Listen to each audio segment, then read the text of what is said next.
Welcome to my blog. आज चालली आहे मी हेअर स्मूथनिंग करायला। आपले गणपती बाप्पा येत आहे, आता 4-5 दिवस राहिलेत, म्हणजे एवढी दगदग आहे, इतकं काम आहे, तरी सुद्धा बघा मला आता स्मूथनिंग करायला जायची इच्छा झाली आहे। काय करणार, केसांची परिस्थिती एवढी बिकट आहे। तो कोणता देव त्याच्यावर असा साप बसलेले असता, तो विष्णू ना? नाही तू ते लेटलेला हा, ते विष्णू देवाच्या वरती कसा असं साप आहे? साप नसतो तो, हा तो शेषनाग असतो। हा. साप बोलतील तर कसा होईल? हा, शेषनाग तसे नाही, लेटलेल्या परिस्थितीत असतं। हा, तर तसंच ते माझ्या डोक्यावरती सुद्धा ऑटोमॅटिकली वरती शेषनाग येऊन बसतो, जशी माझी केस अशी उभी असतात ती। हा, तशी नाही, ती नागिन पिक्चर जे हिरोईन आहे ना, श्रीदेवी, तशी झाली ती।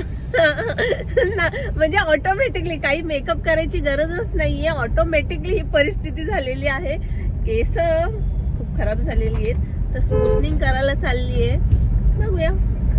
तब्येत एवढी खराब आहे तरी सुद्धा, आणि भिवंडीतून बाहेर पडणं म्हणजे एक मोठा संघर्षच आहे, चॅलेंजिंग आहे की ट्रॅफिक इतकी की विचारता सोय नाही।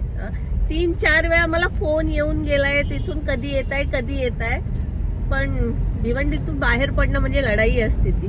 आता बघूया लढाई। लायसन आला कोणाला डोक्याचं लायसन नाही आलं, गाडी चालवायचं लायसन कोणाला? अच्छा, म्हणजे वाट बघू मी, तू कधी चुकतेस? ट्रॅफिक सतत क्लिअर करावी लागते, म्हणून धनी मागे बसलेला आणि गाडी यशकडे दिलीये। यश, हळू चालव, माझी स्मूथनिंग नाही झाली वांदा नाही, पण व्यवस्थित हळूहळू चालव। यश माझा गाडीने चालवत, तो प्लेन उडवत असतो।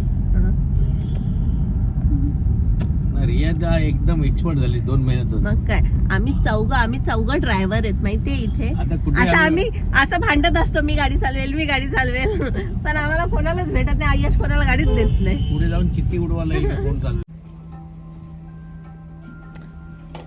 आपली स्मूथनिंगची प्रोसिजर सुरू झालेली आहे, तरी बऱ्याच वेळा केलेला आहे मी, 1.5-2 तास तरी जातातच याच्यामध्ये।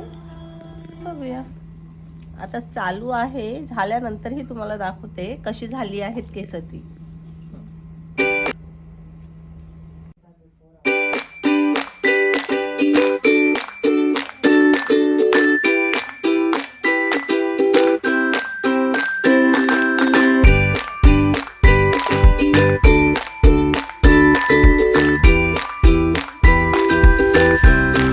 आयनिंग करून झालेली आहे, आता काही न्यूट्रलायझर समथिंग लावतील, 15-20 मिनिटं अजून। पण खरोखर इतकी झोप येते।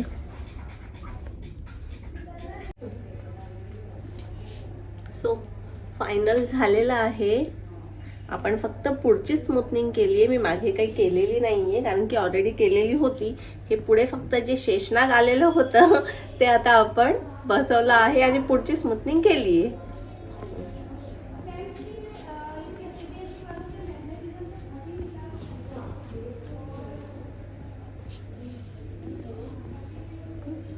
स्मूथनिंग करून झाल्यानंतर थोडंसं शॉपिंग करायला गेलो, जास्त काही नाही, थोडं फक्त रियाचं शॉपिंग केलेलं आहे।